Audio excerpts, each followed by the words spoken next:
சேனலை சப்ஸ்கிரைப் செய்யாதவங்க சேனலை சப்ஸ்கிரைப் செஞ்சுக்கிட்டு செய்திகளை தெரிந்து கொள்ளும்படி அன்புடன் கேட்டுக்கொள்கிறேன். வணக்கம். முக்கிய செய்திகள். சட்டமன்ற உறுப்பினர்களுக்கான 2 நாள் பயிற்சி கூட்டம் சென்னை கலைவாணர் அரங்கத்தில் இன்று முதல் தொடங்கியுள்ளது. முதல்வர் விஜய் குத்துவிளக்கேற்றி நிகழ்வை தொடங்கி வைத்தார். இந்த பயிற்சி கூட்டத்தை திமுக எம்எல்ஏக்கள் முழுமையாக புறக்கணித்துள்ளனர். அதே மாதிரி அதிமுகவை சேர்ந்த ஒரே ஒரு எம்எல்ஏ மட்டும் பயிற்சி கூட்டத்தில் பங்கேற்றுள்ளார். தமிழ்நாடுக்கு எச்சரிக்கை மணி. கடனை விட மோசமானது இது. ஒவ்வொரு வருடமும் 78,324 கோடி. முதல்வர் விஜய் அளித்த வாக்குறுதியைப்படியே தமிழ்நாட்டில் நிதி நிலைமை தொடர்பான அதிகாரப்பூர்வ வெள்ளை அறிக்கையை தமிழ்நாடு நிதியமைச்சர் மரிய வில்சன் இன்று சென்னை தலைமைச் செயலகத்தில் வெளியிட்டுள்ளார். வரவை காட்டிலும் செலவு அதிகமாக உள்ளதால் மாநிலத்தின் வருவாய் பற்றாக்குறை மற்றும் கடன் சுமை வரலாறு காணாத வகையில் உயர்ந்துள்ளதாக புள்ளி விவரங்களுடன் ஒவ்வொரு தரவுக்கும் சாமானிய மக்களுக்கு எளிய முறையில் விளக்கமளித்துள்ளார்.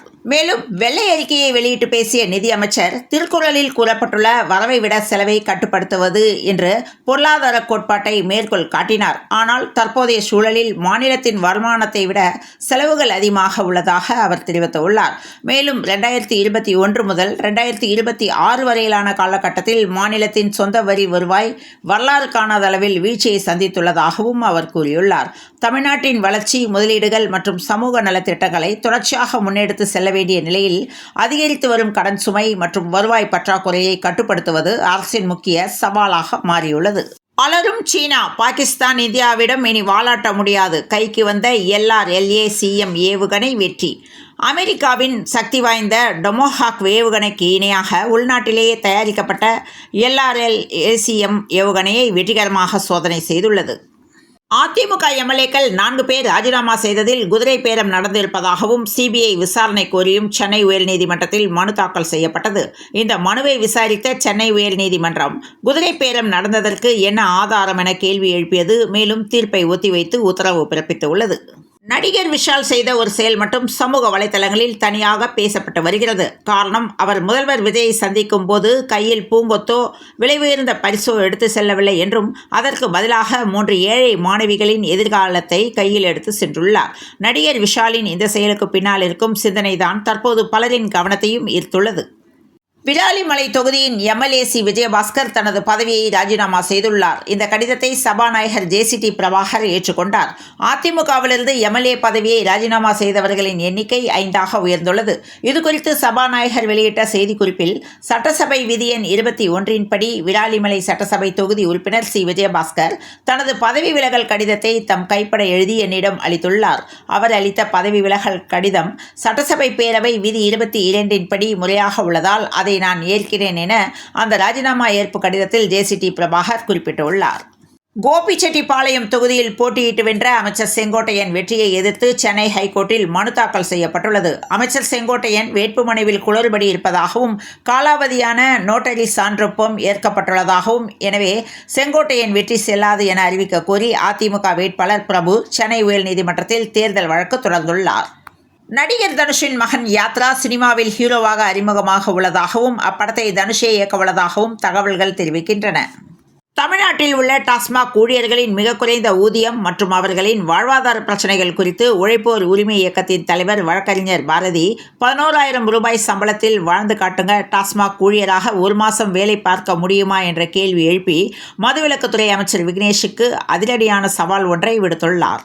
அரசியல் மற்றும் சட்ட வட்டாரங்களில் மிகவும் அறியப்பட்ட முன்னணி வழக்கறிஞரான பிரீத்தி ராஜ் ஷெட்டி சமீபத்தில் தமிழக வெற்றி கழகத்தில் முறைப்படி தன்னை இணைத்துக் கொண்டார். கட்சியில் இணைந்த உடனேயே அவருக்கு மிக முக்கிய சட்ட பொறுப்புகள் வழங்கப்பட்டுள்ளதாக தெரிகிறது. வழக்கறிஞர் பிரீத்தி ராஜ் ஷெட்டி தாவேகாவில் இணைந்த 2 நாட்களில் அக்கட்சியின் தலைவரும் தற்போதைய தமிழக முதல்வருமான விஜய் தொடர்பான முக்கிய வழக்கிற்காக நீதிமன்றத்தில் ஆஜராகியுள்ளார். செங்கல்பட்டு நீதிமன்றத்தில் நடந்த விவாகரத்து வழக்கு விசாரணையில் தாவேகா தலைவர் விஜய்க்காக வழக்கறிஞர் பிரீத்தி ராஜ் ஷெட்டி நேரில் ஆஜராகி வாதாடியுள்ளது தற்பொழுது அரசியல் மற்றும் சட்ட வட்டாரங்களில் பெரும் பரபரப்பை ஏற்படுத்தியுள்ளது. கட்சியில் சேர்ந்த கையோடு தாவேகா தலைவர் மற்றும் மு.க. ஸ்டாலின் தலைமையிலான அரசுக்கு எதிரான முக்கிய வழக்குகளில் தாவேகா தரப்பில் ஆஜராகி பிரீத்தி ராஜ் ஷெட்டி வாதாடி வருகிறார். விஜய் தேர்தல் பிரச்சாரத்திற்கு 18 வயதுக்கு குறைவானவர்களை பிரச்சாரத்திற்காக பயன்படுத்தியுள்ளார். வருமான வரி பாக்கியில்லை என்று வேட்புமனுவில் கூறியுள்ள விஜய், வருமான வரி தொடர்பாக நிலுவையில் உள்ள வழக்கை மறைத்துள்ளார். இதனால் திருச்சி கிழக்கு தொகுதியில் 2ஆம் இடம் பிடித்த என்னை வெற்றி பெற்றதாக அறிவிக்க வேண்டும். மேலும் இந்த வழக்கு முடியும் வரை திருச்சி கிழக்கு தொகுதிக்கு இடைத்தேர்தல் அறிவிக்கக்கூடாது என்று உத்தரவிட வேண்டும் என்று விஜயிடம் தோல்வியடைந்த திமுக வேட்பாளர் இனிகோ இருதயராஜ் சென்னை உயர்நீதிமன்றத்தில் பரபரப்பான மனுவை தாக்கல் செய்துள்ளார். சிவகங்கை இளைஞர் ஆகாஷ் டெலிசன் காவல் மரணம் தொடர்பான வழக்கில் புதிய திருப்பம் ஏற்பட்டுள்ளது. கடந்த 3 மாதங்களாக மதுரை ராஜாஜி அரசு மருத்துவமனையில் வைக்கப்பட்டுள்ள ஆகாஷ் டெலிசனின் உடலை உடனடியாக பெற்றுக்கொள்ள வேண்டும் என்றும், இல்லையெனில் அரசு தரப்பே இறுதி சடங்கை மேற்கொள்ள உத்தரவு பிறப்பிக்கப்படும் என்றும் மதுரை உயர்நீதிமன்றம் எச்சரித்துள்ளது. தமிழகத்தில் நிலவி வரும் மின்வெட்டு பிரச்சினைக்கு நிரந்தர முற்றுப்புள்ளி வைக்கும் வகையில் தமிழக முதல்வர் விஜய் தற்பொழுது அதிரடியான பல உத்தரவுகளை பிறப்பித்துள்ளார். எரிசக்தி துறை சார்ந்த ஆய்வுக் கூட்டத்தை நடத்திய முதல்வர் விஜய், தமிழகத்தில் சுமார் 15,032 கோடி ரூபாய் பிரம்மாண்ட மதிப்பில் 231 புதிய துணை மின் நிலையங்களை உடனடியாக அமைக்க அதிரடியாக ஆணையிட்டுள்ளார். அருப்புக்கோட்டையில் நடைபெற்ற IUML பொதுக்கூட்டத்தில் அமைச்சர் ஷாஜகான் பேசுகையில், வருங்காலத்தில் தமிழகத்தில் விஜய் தலைமையில் தாவேக ஆட்சி தொடர்ந்தால் திமுக முற்றிலுமாக துடைத்தெறிக்கப்படும் என்று விமர்சனம் செய்துள்ளார். இந்நிலையில் அமைச்சர் ஷாஜகான் பேச்சுக்கு ஜவாஹிருல்லா கண்டனம் தெரிவித்துள்ளார். திமுக மற்றும் அதன் கூட்டணி கட்சிகளிடையே முரண்பாடுகள் மற்றும் காரசாரமான விவாதங்கள் எழுந்துள்ள தற்போதைய அரசியல் சூழலில் நேற்று நடைபெற்ற பொது நிகழ்ச்சி ஒன்றில் பேசிய பிரபல பேச்சாளர் பேராசிரியர் அப்துல் காதர், திமுகவின் பலம் குறித்தும் கூட்டணியை விட்டு விலகி சென்றவர்கள் குறித்தும் தனது பாணியில் பேசியுள்ளார். திமுகவிற்கு தோல்விகளும் சரிவுகளும் ஒன்றும் புதிய விஷயமல்ல என்று குறிப்பிட்ட அவர், நடந்து முடிந்த தேர்தல்களில் வெற்றி வாய்ப்பை இழந்தது திமுகவுக்கு புதிதல்ல, இது தற்காலிகமாக நடந்த ஒரு விபத்து மட்டுமே எனவும், இந்த சிறிய விபத்தினால் திமுக என்ற பேர் இயக்கம் எந்த காலத்திலும் அசைந்து விடாது, பூமத்திய ரேகையை பூகம்பத்தால் பிளந்துவிட முடியாது என்று மிக ஆணித்தரமாக பதிவு செய்தார்.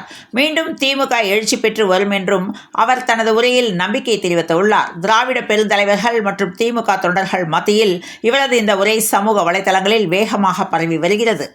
யூடியூபர் சூர்யாதேவி இன்று சென்னை கமிஷனர் அலுவலகத்திற்கு வந்து விஜய் டிவி காமெடி நடிகர் நாஞ்சில் விஜயன் மீது அடுக்கடுக்கான குற்றச்சாட்டுகளை முன்வைத்து புகார் அளித்துள்ளார்.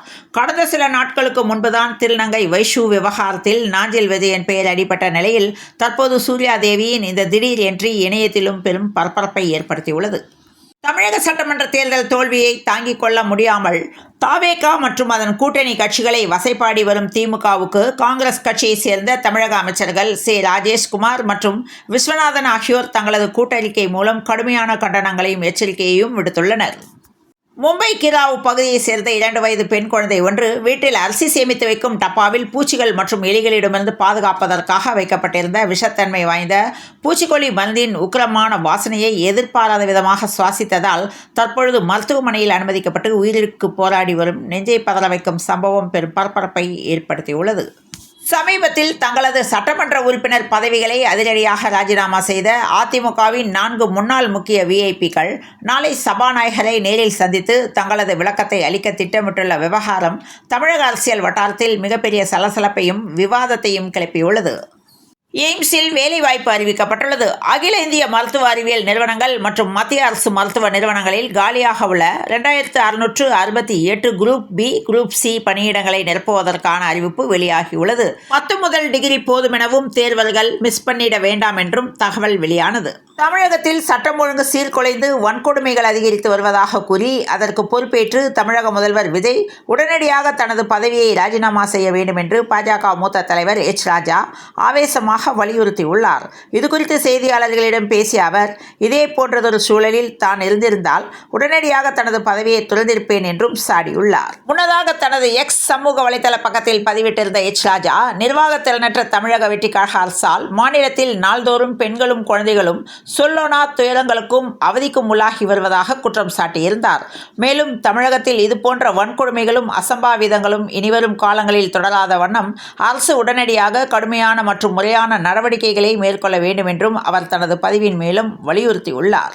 சென்னையிலும் அதன் சுற்றுவட்டார பகுதிகளிலும் கடந்த ஞாயிற்றுக்கிழமை முதல் 24 மணி நேரத்திற்குள் 3 வயது சிறுமி பாலியல் வன்கொடுமை செய்யப்பட்டு கொலை செய்யப்பட்ட கொடூரம் உட்பட மொத்தம் 12 பாலியல் வன்கொடுமை வழக்குகள் பதிவாகியுள்ளது பொதுமக்களிடையே பெரும் அதிர்ச்சியையும் அச்சத்தையும் ஏற்படுத்தியுள்ளது.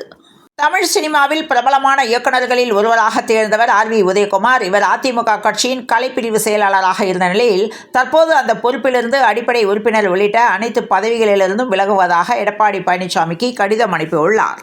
தனிப்பட்ட ஒருவரின் தவறான முடிவுகளால் நான் உயிராய் நேசித்த இயக்கம் வேதனைகளையும் சோதனைகளையும் எதிர்கொள்கிறது. வலிகளை வார்த்தைகளால் விவரிக்க முடியாத நிலையில் கனத்த இதயத்துடன் விடைபெறுகிறேன் என முன்னாள் அமைச்சர் சி. விஜயபாஸ்கர் கூறியுள்ளார். அரசு விழாவில் குத்துவிளக்கு ஏற்றுவதில் முதலமைச்சர் விஜயை அதிமுக கடுமையாக விமர்சித்துள்ள சம்பவம் தற்போது அரசியல் வட்டாரத்தில் பேசுபொருளாக மாறியுள்ளது. சட்டமன்ற பேரவை நடத்தும் இந்த நிகழ்ச்சியில் பேரவைத் தலைவருக்கோ அல்லது அருகில் நின்ற அவை முன்னவருக்கோ கொஞ்சம் கூட மதிப்பு அளிக்காமல் முதலமைச்சர் விஜய் தானே மொத்த விளக்கையும் ஏற்றியுள்ளார். மேடையில் இருக்கும் மற்ற விஐபிக்களுக்கு முக்கியத்துவம் தராமல் ஒட்டுமொத்த கவனமும் தன் மீது மட்டுமே இருக்க வேண்டும் என்று விஜய் நினைக்கிறார்.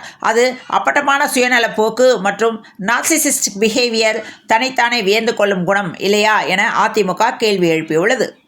அதிமுகவினர் முதலமைச்சர் விஜயை குறிவைக்க சிஎம் ப்ரோ மற்றும் ப்ரோ என்ற வார்த்தைகளை பயன்படுத்தி இந்த செய்தியை ட்ரெண்ட் செய்து வருகின்றனர். தாவேகா அரசுக்கு எதிராக அதிமுக திட்டமிட்ட சிறு விஷயங்களை பெரிதாக்குகிறது என தாவேகா ஆதரவாளர்கள் இணையத்தில் கருத்து தெரிவித்து வருகின்றனர். கடந்த ஆண்டு டாஸ்மாக் மூலம் தமிழக அரசுக்கு கிடைத்த வருவாய் என்பது 48,000 கோடி ரூபாய். இது ஒவ்வொரு ஆண்டும் அதிகரித்துக் கொண்டே செல்கிறது. மேலும் 2 ஆண்டுகளுக்கு ஒருமுறை வரி விகிதத்தை அதிகரித்துக் கொண்டே செல்வர் என்று மூத்த பத்திரிகையாளர் வெங்கடேசன் தெரிவித்துள்ளார். அதிமுகவின் மூத்த தலைவரும் முன்னாள் அமைச்சருமான செல்லூர் ராஜுவும் தாவேகாவில் இணையக்கூடும் என்று பரவலாக பேசப்பட்டது. செய்தியாளர்கள் இதுகுறித்து அவரிடம் நேரடியாக கேள்வி எழுப்பிய போது அவர் தனது விரல்களால் இரட்டை இலை சின்னத்தை சைகையாக காட்டியுள்ளார். தனது மூச்சு இருக்கும் வரை இரட்டை இலைதான் என்பதை செய்கையில் உணர்த்திவிட்டு அவர் அங்கிருந்து வேகமாக தனது காரில் ஏறி புறப்பட்டதன் மூலம் தாவேகா குறித்த வதந்திகளுக்கு அதிரடியாக முற்றுப்புள்ளி வைத்துள்ளார். இன்னொரு பக்கம் தாவேகாவில் இணையும் அதிமுகவினருக்கு உரிய மரியாதை கிடைப்பதில்லை என்ற ஒரு பார்வையும் நிலவுகிறது. ஏற்கனவே அமைச்சர் பதவி வரை எட்டிப்பிடித்த சீனியரான செல்லூர் ராஜு கட்சிக்கு இருக்கும் ஜூனியர்களிடம் சென்று பதவிகளை பெற விரும்பவில்லை என்று அவரது ஆதரவாளர்கள் கூறுகின்றனர்.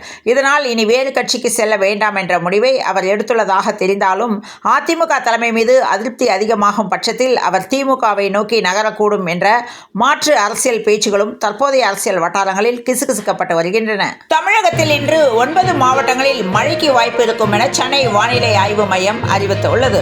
வெளியான அறிவிப்பின்படி சேலம், திருச்சி, நாமக்கல், பெரம்பலூர், அரியலூர், கள்ளக்குறிச்சி ஆகிய மாவட்டங்களில் மிதமான மழைக்கு வாய்ப்பு இருக்கும் என அறிவிக்கப்பட்டுள்ளது. அதேபோல திருவாரூர், மயிலாடுதுறை, தஞ்சாவூர் மற்றும் மேற்கு தொடர்ச்சி மலை மாவட்டங்களிலும் இன்று மழைக்கு வாய்ப்பு இருக்கும் என அறிவிக்கப்பட்டுள்ளது. இத்துடன் இந்த செய்திகள் நிறைவடைந்த நிலையில் தொடர்ந்து இணைந்திருங்கள் பிரபாஸ் கதம்பம் செய்திகளுடன். மீண்டும் நாளைய முக்கிய செய்திகளில் சந்திப்போம். நன்றி. இரவு வணக்கம்.